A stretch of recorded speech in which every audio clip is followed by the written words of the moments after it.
Hi friends, it's Surendra Bhaiti on Aryabhat classes. Welcome. कल हमने अपने वीडियो में पढ़ा था, पिछली वीडियो में हमने पढ़ा था कि यूनियन क्या होता है, इंटरसेक्शन क्या होता है और सेट्स में डिफरेंस क्या होता है। आज हम पढ़ेंगे सिमेट्रिक डिफरेंस के बारे में। सिमेट्रिक डिफरेंस मैंने पहले बताया था कि इसे किससे रिप्रेजेंट किया जाता है, डेल्टा से दिखाते हैं इसे। अगर दो सेट्स के बीच में डेल्टा आ जाता है तो उसका मतलब होता है हमें उसका सिमेट्रिक डिफरेंस बताना। फॉर एग्जांपल अगर हम लेते हैं एक सेट है, वही सेट ले लेते हैं एग्जांपल में जो हमने पहले लिए थे 1 2 3 4 एंड बी दूसरा सेट है 3 4 5 एंड 6।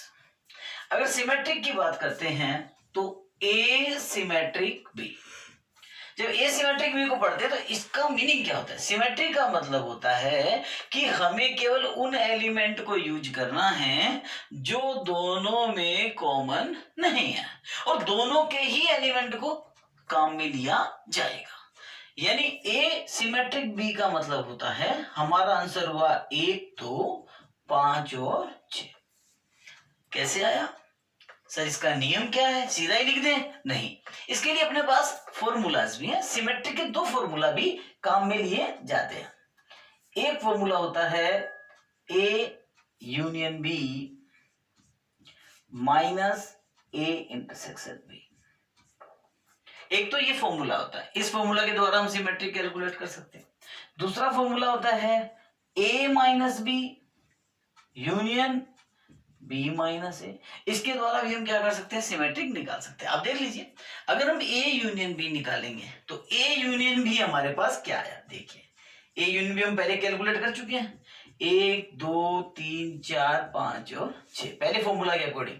और अब हमने निकाल दिया ए इंटरसेक्शन बी, ये भी हम पहले कैलकुलेट कर चुके हैं 3 और 4। अब हमें इसमें से इसे क्या करना है, माइनस करना है। जब हम इसमें से इसे माइनस करते हैं तो A union B minus A intersection B जब हम करते हैं तो हमें देखिए साफ साफ क्या मिल रहा है, 3 और 4 को इसमें से घटाना है। क्योंकि माइनस का मतलब क्या होता है, माइनस का मतलब है कि जो दोनों में कॉमन एलिमेंट हैं वो क्या हो जाएंगे, हट जाएंगे। तो दोनों के कॉमन एलिमेंट हट गए तो पीछे क्या आ गया 1 2 5 और 6। इस तरह से हम क्या है सिमेट्रिक डिफरेंस को क्या करते हैं, क्लियर करते हैं। तो देखिए हमने यूनियन पढ़ा, हमने इंटरसेक्शन पढ़ा, हमने डिफरेंस पढ़ा और हमने सिमेट्रिक डिफरेंस पढ़ा। ये 4 तरह के एप्लीकेशन सेट्स के अंदर हमें देखने को मिलते हैं। अब इसके आधार पर हमें कुछ और टाइप ऑफ सेट जो हैं उनके बारे में जानकारी मिलती है, उनके बारे में हम पढ़ते हैं।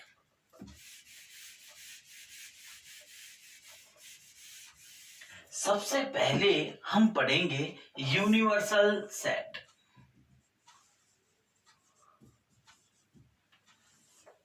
यूनिवर्सल सेट क्या है, यूनिवर्सल सेट के बारे में जब हम पढ़ते हैं तो यूनिवर्सल सेट जो है वो एक ही प्रश्न या एक ही आधार पर जब हम किन्हीं सेट्स की बात कर रहे होते हैं तो कोई एक सेट जिसमें उससे दिए गए संबंधित सभी सेट जो हैं वो पहले वाले के सबसेट हों तो वो सेट उनका क्या कहलाता है, यूनिवर्सल सेट कहलाता है। सामान्य भाषा में अपने इस प्रकार से एक एग्जांपल से समझ लेते हैं। जैसे मान लीजिए ए अपने पास कोई एक सेट है, ठीक है, और इसके एलिमेंट आपके पास ए बी सी डी। एक सेट आपके पास बी है, मान लीजिए इसके एलिमेंट है आपके पास सी डी एफ जी। और आपके पास एक सेट सी है जिसमें एलिमेंट है आपके पास ए बी 1 2। अब आपके पास ये 3 सेट है जो कि एक ही बात या एक ही प्रश्न के अंदर दिए गए हैं। और अब आपसे कहा जाता है कि इसका यूनिवर्सल सेट क्या होगा, यानी सार्वत्रिक समुच्चय ज्ञात कीजिए। यूनिवर्सल सेट को हिंदी में सार्वत्रिक समुच्चय कहते हैं और इसको किससे डिनोट करते हैं, यू से। अब यहाँ पर ये जो u होता है, इसका लेफ्ट साइड जो होता है वो थोड़ा सा बोल्ड होता है, जिससे कि इसे यूनिवर्सल और यूनियन के चिन्ह को आपस में डिफरेंट किया जा सकता है। वैसे तो यूनिवर्सल सेट साथ में लिखा हुआ होता है, सार्वत्रिक समुच्चय लिखा होता है, फिर भी अगर कहीं नहीं लिखा हो तो ये इसे समझने का तरीका है। अब अगर मान लीजिए हम इसको चेक करते हैं तो यूनिवर्सल सेट क्या क्या बन सकते हैं। देखो यूनिवर्सल सेट की बात करते हैं। यूनिवर्सल सेट की डेफिनेशन क्या है? यूनिवर्सल सेट की डेफिनेशन के अनुसार A B C D F G 1 and 2, ये सभी एलिमेंट जिस सेट में विद्यमान हैं, जितने भी समुच्चय यहां दिए गए हैं, वो समुच्चय जिस किसी एक समुच्चय में समाहित है, तो वो समुच्चय जिसमें कि सभी समाहित है, उस पर्टिकुलर परिसर के लिए, उस आधार के लिए क्या कहलाता है? सार्वत्रिक समुच्चय कहलाता है, यानी यूनिवर्सल सेट कहलाता है। लेकिन अब आप कहोगे सर यूनिवर्सल सेट अगर ये है, इसे अगर थोड़ा और बड़ा कर दिया जाए तो बिल्कुल, इसका मतलब आप इस यूनिवर्सल सेट को बड़ा भी कर सकते हो। कैसे? मान लो मैंने ए बी लिखा, सी डी लिखा, ई नहीं था, मैंने डाल दिया और यहां तक लिख दिया, यानी मैंने केवल एक एलिमेंट बढ़ा दिया, तो भी ये इसके लिए यूनिवर्सल सेट ही है। इसका मतलब क्या हुआ? इसका मतलब है इसमें हम एक एक करके अनंत एलिमेंट बढ़ा सकते हैं, यानी किसी भी एक प्रश्न के लिए यूनिवर्सल सेट्स की संख्या जो होती है वो क्या होती है? इनफाइनाइट होती है। कहने का मतलब है universal sets are infinite in number for a particular question,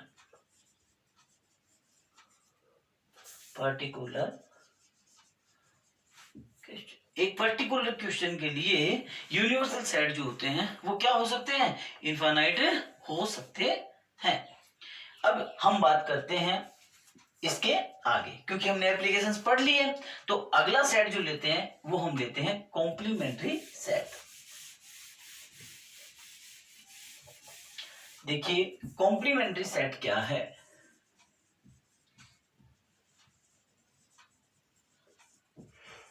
complementary set का मतलब होता है हिंदी में पूरक समुच्चय। पूरक समुच्चय ज्ञात करने का सीधा सीधा तरीका है, यदि हमारे पास कोई सेट ए है, जैसे मान लीजिए मैंने इसे ले लिया ए ई आई ओ यू, और मेरे पास यूनिवर्सल सेट है X such that X belongs to English alphabet.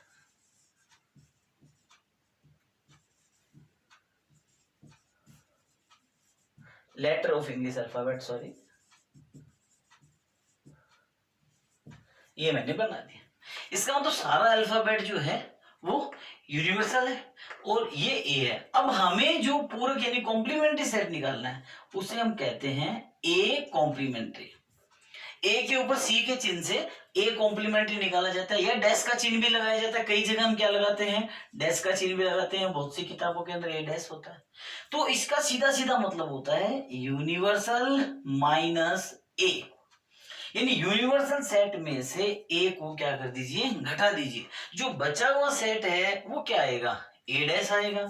यानी हम इसे इस प्रकार से लिख सकते हैं, ए डैश जो है उसे इस प्रकार से लिख सकते हैं, x such that x is an alphabet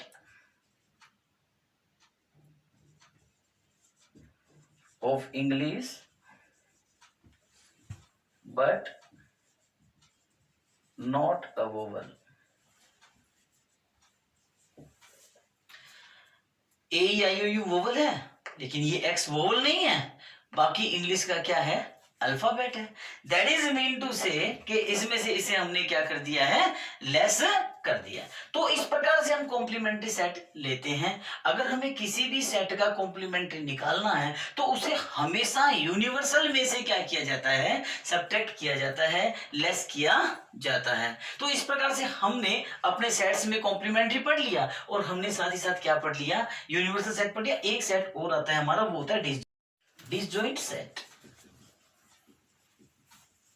disjoint set, disjoint set जो है इसका मतलब होता है यदि हमारे पास कोई भी दो सेट ए तथा बी है, ए एंड बी, ए और बी दो सेट हैं, तो इन दोनों का इंटरसेक्शन हमेशा क्या होगा, 5 होगा। यानी दो समुच्चय ऐसे हों जिनमें कोई भी अवयव समान नहीं हो तो वो क्या कहलाता है, डिसजॉइंट, यानी असंयुक्त समुच्चय कहलाता है। असमान समुच्चय भी इसे कहा जाता है। दोस्तों please share, like and subscribe my channel.